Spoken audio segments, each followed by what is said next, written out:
अब सिंधु घाटी सभ्यता की नगर नियोजन की बात कर लेते हैं। सिंधु घाटी सभ्यता के किसके नगर नियोजन की बात कर लेते हैं।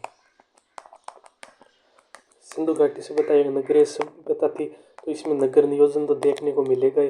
तो सिंधु घाटी सभ्यता में नगर नियोजन की बात करें तो सिंधु घाटी सभ्यता में मूल रूप से जितने भी घर मिले वो किससे बने हुए मिले थे, वो पक्की ईंटों से बने हुए मिले थे।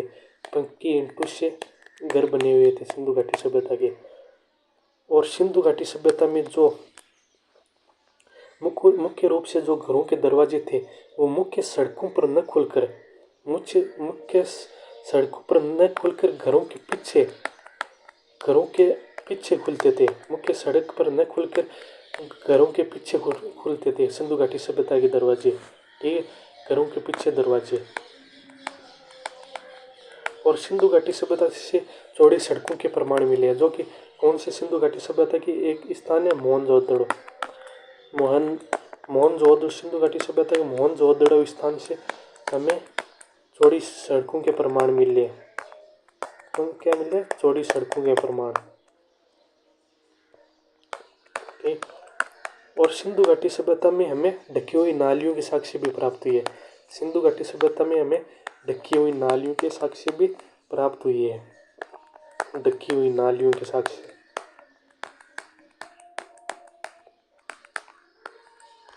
तो सिंधु घाटी सभ्यता में हमें पक्की ईंटों के मकान मिले हैं। और सिंधु घाटी सभ्यता के जो दरवाजे थे वो घरों के पीछे खुलते थे। कहाँ पर खुलते थे? वो घरों के पीछे खुलते थे। और सिंधु घाटी सभ्यता के मोहनजोदड़ो नामक स्थान पर चौड़ी सड़कों के प्रमाण मिले हैं। और सिंधु घाटी सभ्यता में ढकी हुई नालियों के साक्ष्य प्राप्त हुए हैं। ठीक। तो आज की क्लास में हमने सिंधु घाटी सभ्यता की मेन पॉइंट पढ़ लिए हैं। तो एक बार से फिर से हम सिंधु घाटी सभ्यता की जो मेन पॉइंट है वो देख लेते हैं। ठीक। तो हमने आज की क्लास में सबसे पहले पढ़ा आद्य ऐतिहासिक काल। आद्य ऐतिहासिक काल में लिखित उन घटनाओं को लेते हैं जिनके हमें लिखित साक्ष्य तो प्राप्त हुए हैं पर उनको हम समझ नहीं सकते हैं, जैसे कि सिंधु घाटी सभ्यता के साक्ष्य। तो सिंधु घाटी सभ्यता के हमें लिखित साक्ष्य प्राप्त हुए हैं पर मेन प्रॉब्लम क्या है, उस भाषा को हमने अब तक समझा नहीं है, तो इसे हम समझ नहीं सकते, इसलिए हम इसको आद्य ऐतिहासिक काल में कंसिडर करते हैं। अब आद्य ऐतिहासिक काल में यदि सिंधु घाटी सभ्यता की बात करें तो सिंधु घाटी सभ्यता का नाम सिंधु घाटी इसलिए रखा गया क्योंकि ज़्यादातर स्थान थे वो सिंधु नदी के किनारे मिले। और जो सबसे पहला स्थान था सिंधु घाटी सभ्यता का, जो सबसे पहला स्थान था वो कौन सा स्थान था? हड़प्पा। इसलिए एक तरह से हम सिंधु घाटी सभ्यता को हड़प्पा भी कह सकते हैं। ठीक। अब बात करते हैं सिंधु घाटी सभ्यता की सबसे पहली जानकारी किसने दी थी। सिंधु घाटी सभ्यता की सबसे पहली जानकारी हमें चार्ल्स मेसन ने दी थी। कब दी थी? 1826 में। और सबसे पहले जो पुरातात्विक सर्वे किया गया था वो कब किया गया था? 1905 में। 1905 में। और उसका जो चेयरमैन था वो कौन था? John Marshall. अब जॉन मार्शल ने दयाराम साहनी को सबसे पहले जो पुरातात्विक साक्ष्य है उसको खोजने के लिए नियुक्त किया था। तो दयाराम साहनी ने सबसे पहले कौन सा स्थान खोजा था? हड़प्पा, जो कि सिंधु घाटी सभ्यता का खोजा गया सबसे पहला स्थान भी हड़प्पा ही था। तो सिंधु घाटी सभ्यता का सबसे पहला कौन सा स्थान खोजा गया था? हड़प्पा, जिसकी खोज किसने की थी? दयाराम साहनी ने। और कब खोजा गया था? 1921 में। सिंधु घाटी सभ्यता कौन सी सभ्यता थी? नगरीय सभ्यता। और सिंधु घाटी सभ्यता की समकालीन एक मिस्र की सभ्यता थी, उसका नाम क्या था? मेसोपोटामिया। और मेसोपोटामिया किस प्रकार की सभ्यता थी? ग्रामीण सभ्यता। और मेसोपोटामिया सभ्यता थी वो सिंधु घाटी सभ्यता से प्राचीन सभ्यता थी। सिंधु घाटी सभ्यता से भी पुरानी सभ्यता मेसोपोटामिया सभ्यता थी, पर ये ग्रामीण सभ्यता थी। तो आपको पूछ लिया जाए कि सबसे प्राचीन ग्रामीण सभ्यता और सबसे प्राचीन सभ्यता कौन सी थी? मेसोपोटामिया।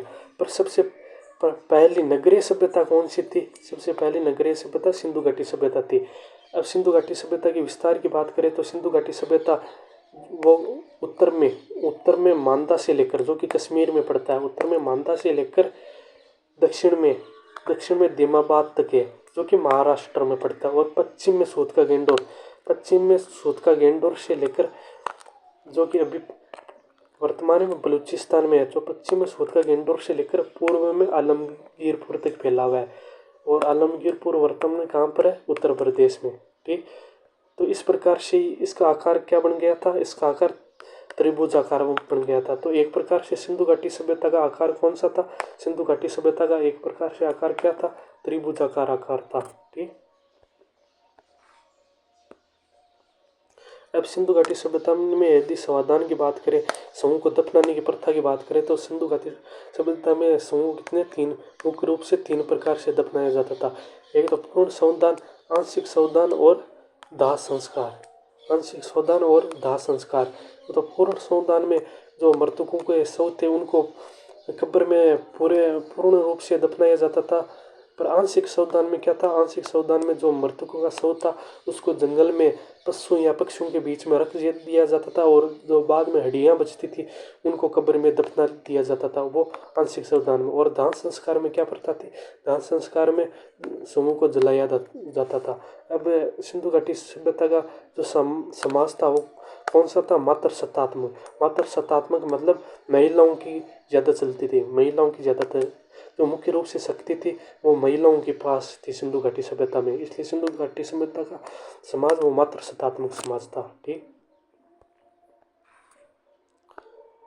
अब सिंधु घाटी सभ्यता की यदि नगर नियोजन, सिंधु घाटी सभ्यता विश्व की सबसे प्राचीन नगरीय सभ्यता थी, इसलिए सिंधु घाटी सभ्यता में नगर नियोजन भी अच्छे प्रकार से देखने को मिलते हैं। तो सिंधु घाटी सभ्यता में मकान मुख्य रूप से किसके बने हुए थे? पक्के ईंटों के, पक्के ईंटों के। और जो सिंधु घाटी सभ्यता में जो घरों के दरवाजे थे वो कहाँ पर खुलते थे? वो मुख्य सड़कों पर नहीं खुलकर जो घर के पीछे मुख्य दरवाजे हैं वो घरों के पीछे खुलते थे। और सिंधु घाटी सभ्यता में सड़कों के चौड़ी सड़कों के साक्ष्य प्राप्त हुई है, और मुख्य रूप से कहाँ से? सिंधु घाटी सभ्यता के मोहनजोदड़ो नामक स्थान से प्राप्त हुई है, और सिंधु घाटी सभ्यता से ढकी हुई नालियों की साक्ष्य भी प्राप्त हुई है। तो आज की क्लास में हमने सिंधु घाटी सभ्यता के मेन पॉइंट थे वो पढ़ लिए। अब हम कल से सिंधु घाटी सभ्यता के जो मुख्य मुख्य मुख्य स्थान हैं उनको कवर करेंगे। तो सिंधु घाटी सभ्यता के जो जितने भी मुख्य स्थान हैं जैसे कि हड़प्पा रहा, लोथल या फिर मोहनजोदड़ो, जितने भी 6-7 मुख्य रूप से सिंधु घाटी सभ्यता के स्थान है वो हम कल की क्लास में देखेंगे। ठीक है। ठीक, मिलते हैं कल की क्लास।